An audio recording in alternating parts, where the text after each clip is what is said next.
The scent of jasmine and citrus lingered in the air as the sun dipped beneath the hills of Windermere Valley, casting long golden shadows across the patio of the Everhart family estate. The marble table was set immaculately with bone china, antique silverware, and crystal glasses that sparkled like tiny stars under the twilight.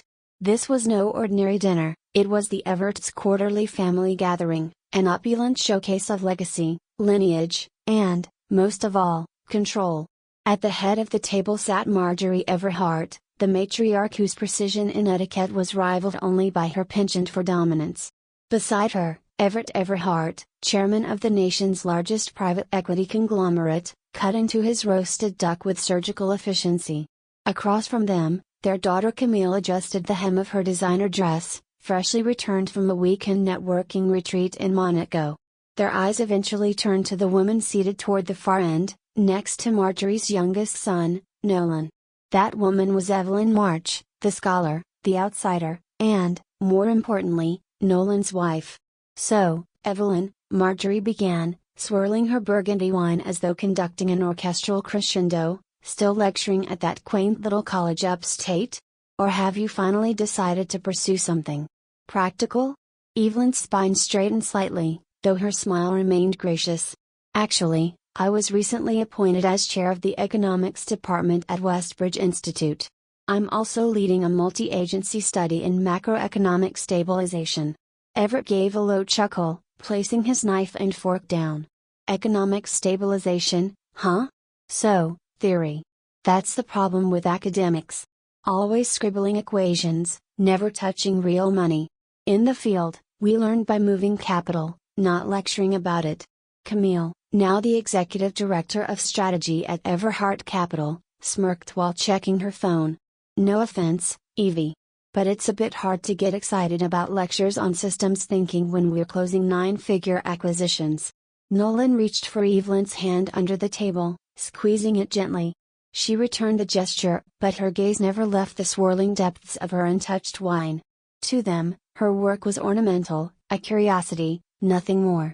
"And here I was thinking you might be interested," Evelyn said lightly, "especially given your firm's recent acquisition of Midfield Trust."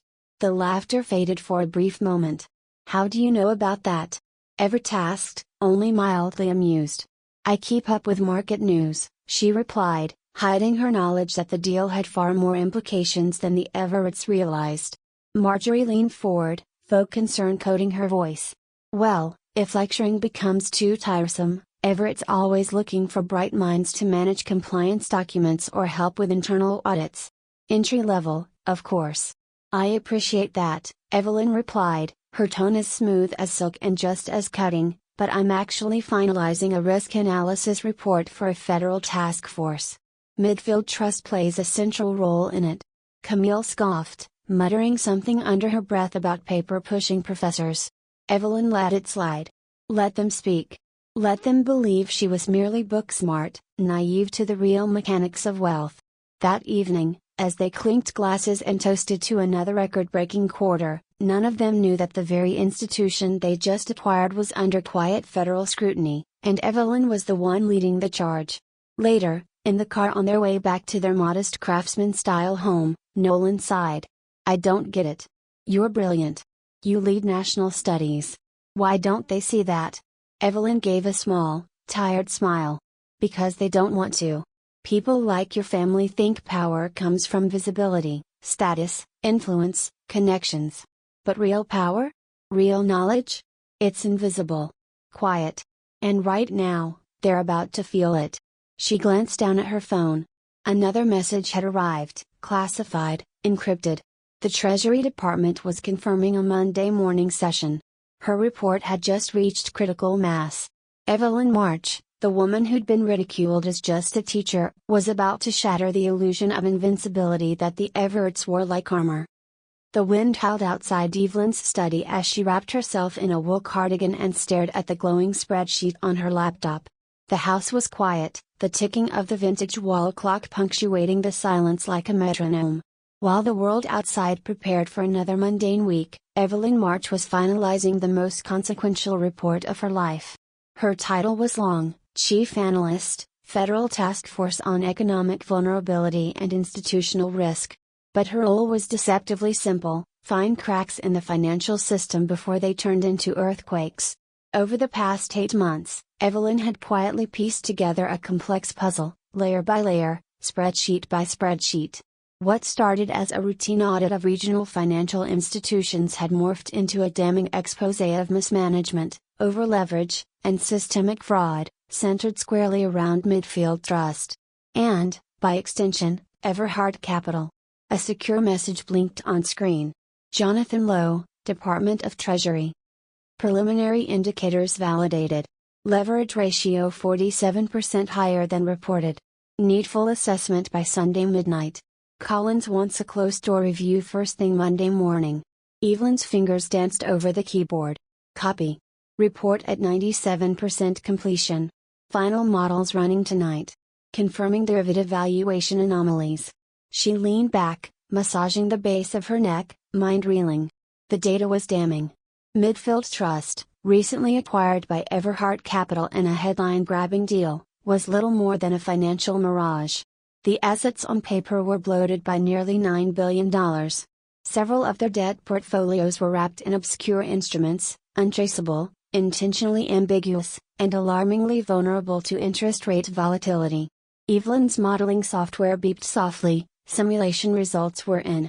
She scanned the chart. The projections were worse than expected. If the Fed raised interest rates another 0.25%, the bank's capital ratio would fall below acceptable thresholds in less than 2 quarters. A correction in the real estate sector would all but guarantee collapse. Her heart pounded, not with fear, but resolve. She saved the files onto a secure drive, triple encrypted. Every data point had to be airtight. Every footnote unassailable. She knew exactly what would happen once the report became public: stocks would plummet, investor confidence would evaporate, and Everhard Capital's reputation would hang by a thread. But the alternative, letting it slide, would be catastrophic for the broader economy. She closed the laptop and stood, glancing at the framed photo on the bookshelf. Her father, a community banker who'd lost everything in the 2008 crisis. "People think it won't happen again," he once told her. "That the system can regulate itself. But all it takes is a few unchecked players." And now she was staring at them, the unchecked players, sitting comfortably in their glass towers, drinking Bordeaux and dismissing the quiet minds as irrelevant. A ping from her phone broke her trance. "Nolan, I know it's late. Just wanted to say I'm proud of you. Let me know if you need anything." She smiled, texting back a simple heart emoji. He didn't fully know what she was working on, legally, he couldn't, but he knew enough to stay by her side. Another secure message buzzed in. Elena Ruiz, Securities and Exchange Commission. Red flags confirmed. Derivative layering exceeds legal limit. Midfield Trust used 4 shell entities to mask exposure. Need your input before formal complaint. Link attached. Evelyn's fingers trembled slightly. This wasn't just mismanagement anymore. This was fraud, intentional, deliberate, and concealed. She dove back into the data, double-checking her calculations. 4 hours passed in a blur as she annotated footnotes, linked sources, reviewed financial statements, and checked timestamps on confidential memos. Everything had to be perfect. No loopholes. No ambiguity. At 3:37 a.m., she clicked Save Final Draft. She exhaled, feeling the weight of months lift off her shoulders, partially. She still had to present it. Monday morning, she would sit before the Treasury Secretary, senior regulators, and a rotating cast of economic watchdogs. But she was ready. She wasn't just a professor anymore. She was a force. And in less than 48 hours, the Everetts would learn that firsthand.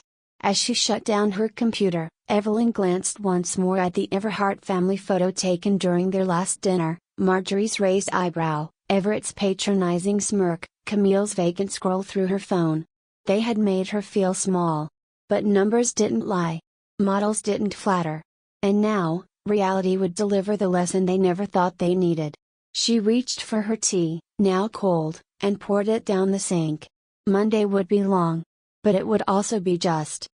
Monday dawned with a sharp wind slicing through downtown Hallibrook, The city's financial district waking slowly under a gray morning sky. Business people rushed down the granite steps of transit stations, eyes glued to glowing screens, the tension in the air palpable even before the headlines hit. Evelyn March had arrived at the Department of Fiscal Oversight at precisely 7:30 a.m. She moved through the security checkpoint with practiced ease, a silent nod exchanged with the guards who had come to recognize her over the last 6 months. Her ID badge clipped neatly to her lapel now bore a title none of the Everards had ever cared to learn: Chair, Institutional Risk Review Committee. She strode past frosted glass offices and through a hallway lined with framed photos, past regulators, economists, crisis responders. Today, she would join their ranks. In the main conference chamber, Jonathan Lowe was already there, sleeves rolled up, coffee in hand, eyes rimmed with exhaustion. "You're early," he said with a weary smile. "I always am," Evelyn replied. She placed a thick binder on the table and pulled up her slides. "Your numbers," he began, but she cut him off. "I ran them again last night. Triple-checked. The risk exposure for Midfield Trust is now 53% above reported levels. Their liquidity buffers are eroded. And their interest rate swaps? Pure smoke and mirrors." Jonathan's jaw tightened. This is going to hit hard." "It has to," she said quietly. "If we let this go, we're complicit." The room began to fill, deputy Treasury officials, representatives from the SEC, the Federal Reserve, even the comptroller of the currency. They greeted Evelyn with quiet nods and purposeful silence. The air was heavy, like the pause before a thunderclap. At 8:45 a.m., Treasury Secretary Margaret Collins appeared on the screen at the head of the room, joining virtually from Washington. Her voice was crisp. "Is the report ready, Dr. March?" Evelyn stood, confident, composed. "Yes, Madam Secretary. We're ready to proceed." The next 30 minutes unfolded with the precision of a legal indictment. Slide after slide illuminated Midfield Trust's over-leveraged assets, cloaked liabilities, and a tangled web of high-risk derivative contracts hidden in shell subsidiaries. The recent acquisition by Everhart Capital had only deepened the vulnerabilities, absorbing the rot rather than quarantining it. The room remained silent save for the sound of Evelyn's voice and the occasional click of slides advancing. The final pages of her report hit with the weight of a gavel. Given Midfield Trust's concealed exposure, inflated asset valuations, and falsified compliance documentation, the risk to systemic financial stability is now rated severe. This committee recommends immediate regulatory intervention, effective today. Jonathan looked up from his notes, pale. "If we don't act now, we'll have a repeat of the 2008 cascade," Evelyn finished for him. Secretary Collins didn't hesitate. "Then let's act." The motion passed unanimously. Within minutes, emails flew to federal regulatory arms. A press blackout was issued. And a quiet but explosive instruction went out to Everhart Capital. Executive leadership must appear before the Department of Fiscal Oversight within the hour. At 9:28 a.m., Evelyn received a text. "Nolan, Dad just got summoned. Raging. No idea you're behind it. Told him I'd drive him there." She swallowed hard. This was the moment. Not revenge, accountability. For every student told their ideas were just theory, for every community that collapsed under financial negligence, for every professor dismissed by those who'd never opened a textbook on ethics, this was for them. At 10:01 a.m., the boardroom doors opened. Everett Everhart entered flanked by legal counsel, his tailored suit immaculate, his expression thunderous. Marjorie and Camille were nowhere in sight, likely watching the scene unfold from the safety of penthouses. Everett's eyes scanned the room and locked onto Evelyn, seated at the head of the table, calm, her name and title displayed prominently on the screen behind her. "Dr. March," Everett said slowly, disbelief creeping into his voice. "What is this?" "No mistake," Evelyn said smoothly. "You're here to answer for Midfield Trust's misrepresentations. I'll be leading today's session." "This is absurd," he barked. "You're my daughter-in-law. You teach students." "I also lead national economic investigations," she said without blinking. "And the evidence against your institution is irrefutable." She clicked her remote. The slide changed to a visual network map, exposing a series of entities linked through Midfield's shadow financing schemes. Audible gasps filled the room. "Shall we begin?" she asked. Everett turned to his attorney, but the man only stared grimly at the screen. The fight was already draining from him. What followed was an hour-long surgical takedown of everything the Everetts thought unassailable. As Evelyn detailed the irregularities, Everett slumped deeper into his seat.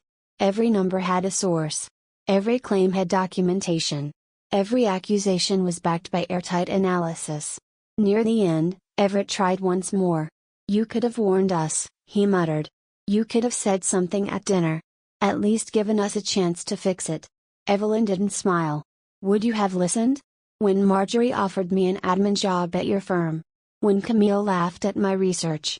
You never once asked what I actually did." Silence. When the session concluded, the department moved swiftly. Trading on Midfield Trust stock was suspended. Federal agents prepared to enter the bank's headquarters. Evelyn watched it unfold not with indication, but solemn duty. She had done her job. As the boardroom emptied, Jonathan clapped a hand on her shoulder. "You just saved the economy from a serious meltdown." "I just followed the data," Evelyn replied. He gave her a look. "You did more than that." She gathered her materials, turned off the projector, and left the building as the first wave of media alerts broke across financial news outlets. Her name would be on every major ticker by noon. The city skyline flashed on every news channel as the financial world digested the breaking headlines. Midfield Trust under federal control. Everhart Capital facing full investigation. Anonymous Treasury report unmasks systemic fraud. But inside the walls of the Everhart estate, gated, silent, and usually filled with arrogance, panic had taken root. Everett Everhart stood motionless in his office, the same mahogany-paneled room where he had once hosted governors and CEOs. His television blared muted CNBC coverage. Evelyn March's name scrolled across the screen, chair of the Institutional Risk Review Committee, Federal Oversight Task Force. Photos showed her stepping out of a federal building, portfolio in hand, cool and unshaken. Marjorie burst into the room, a silk robe clutched tightly around her. "They're saying the task force started their investigation months ago," she hissed. "You said Midfield was clean." Everett didn't reply. He stared at the screen, where Evelyn's detailed charts had just been shown to the public. "She knew," he said quietly. "All along. Every time she smiled at that table. Every time we dismissed her. She was studying us." Camille sat in the breakfast nook downstairs, phone in hand, watching her social media presence implode. Her LinkedIn profile, still boasting her position at Everhart Capital, was now flooded with scathing comments. "Did you approve the Midfield deal? How could you miss such obvious red flags? Nepotism and incompetence go hand in hand." She quietly changed her employment to consultant and deleted several posts referencing the acquisition. Across town, Evelyn sat on a bench outside her university office, a warm coffee cupped in her hands. Nolan had joined her, his tie loosened, the wear of the past day visible in his eyes. "They're unraveling," he said softly, scrolling through headlines. "Dad's been suspended as CEO. Camille's gone radio silent. Mom. Well, she called me 6 times today, trying to figure out how this all happened." "She didn't ask how I was doing?" Evelyn asked, raising an eyebrow. He shook his head.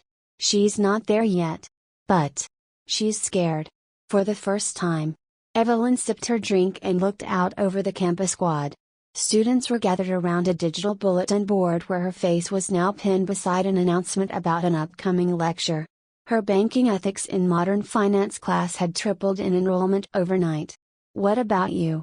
Nolan asked. "Are you okay?" She turned to him, her gaze calm. "I didn't want this to happen this way. I didn't want them humiliated. I wanted them to listen. To understand the risks. The blind ambition. The damage. And now? Now it's out of my hands," she said. "The regulators are in control. The economy needed protection. The rest is consequence." That afternoon, Evelyn returned home to find several voicemail messages waiting. Journalists. Podcasters. International finance experts. Even a representative from The Atlantic wanting a feature interview.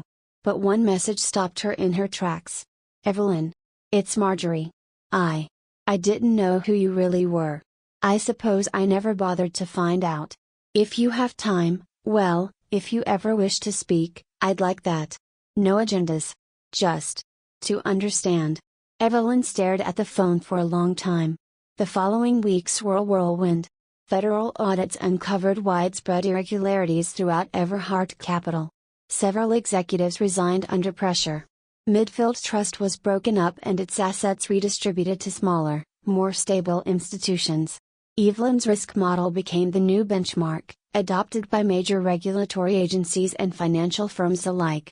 The once mighty Everett's faded from headlines, replaced by stories praising the quiet professor who had saved a nation from financial disaster. Evelyn declined interviews. She wasn't chasing fame. She was chasing reform. One rainy Thursday afternoon, Evelyn stood at the front of a packed auditorium. Students, journalists, bankers, and policy interns filled the room. Her lecture had been titled, simply, When No One Listens, Power, Integrity, and the Cost of Being Right. She clicked to the first slide, a chart comparing actual risk exposure versus reported figures from Midfield Trust.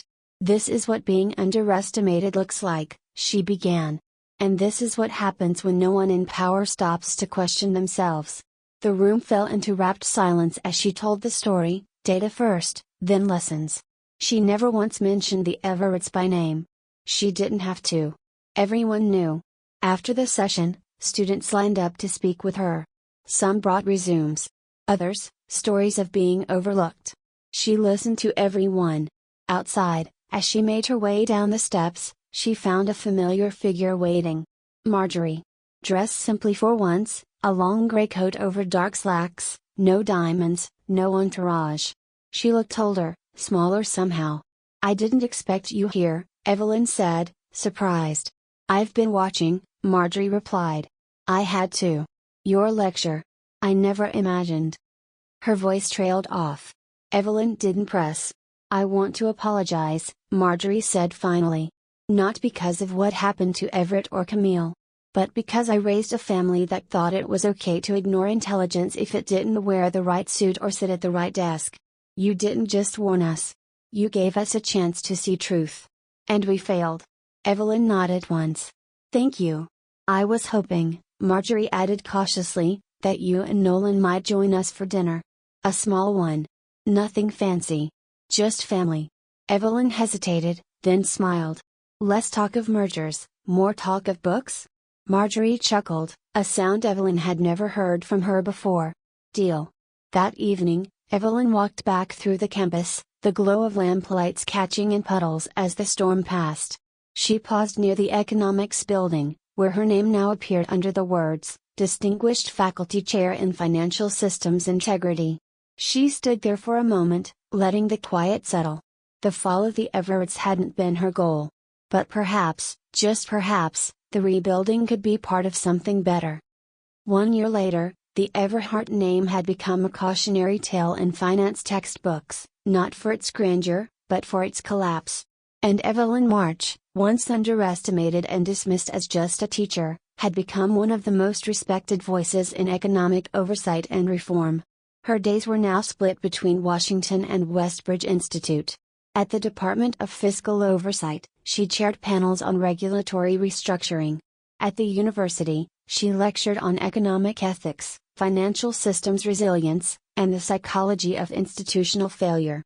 Her schedule was relentless, but purposeful, driven by a desire not for recognition, but for change. Inside her university office, a framed cover from The Economist sat on the shelf. The Scholar Who Saved the System. Below her photo was a single line, Dr. Evelyn March's Data-Driven Vigilance Redefined Oversight in the Modern Age. She was reviewing final edits for an article requested by the Harvard Business Review when Nolan knocked gently and stepped in with a crooked smile. Dinner's in an hour, he said. Thought I'd remind you before you disappeared into another spreadsheet. She smiled back, closing her laptop. Family dinner? Yeah, he replied. Your suggestion, rotating homes, no big shows of wealth, and one ironclad rule, no business talk for the first 30 minutes. Evelyn stood and stretched. Think they've lasted that long without mentioning market shifts? They're trying, Nolan said with a laugh. Your mom even made a board game version of banking ethics. It's terrible, but sweet. They walked out together beneath the soft hues of the setting Sunday. The March Everhart dinners had become a strange but wholesome tradition. They were no longer showcases of status, but of growth. Everett, after being barred from the financial industry, had taken a surprisingly reflective turn. He now taught a business ethics course at a local community college, low profile, quietly sincere. Rumor had it he opened every class with a lesson from the Midfield scandal and a quote from Evelyn's original report. Camille had stepped back from corporate ambition entirely. She now ran a nonprofit focused on micro-lending for women-owned businesses in rural communities. When asked what inspired her, she only said, "I wanted to build something real for once."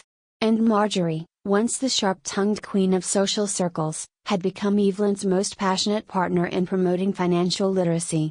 Together, they had launched a statewide initiative bringing practical economics into high school classrooms. Watching Marjorie speak to young students about compound interest and budgeting had become one of Evelyn's private joys. Tonight's dinner was hosted at Camille's new townhouse, a modest but warm space filled with plants and art. The table was laid with care but no extravagance.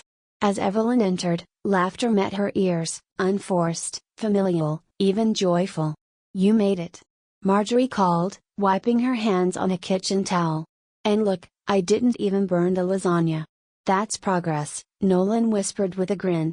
As they all sat, the conversation flowed naturally.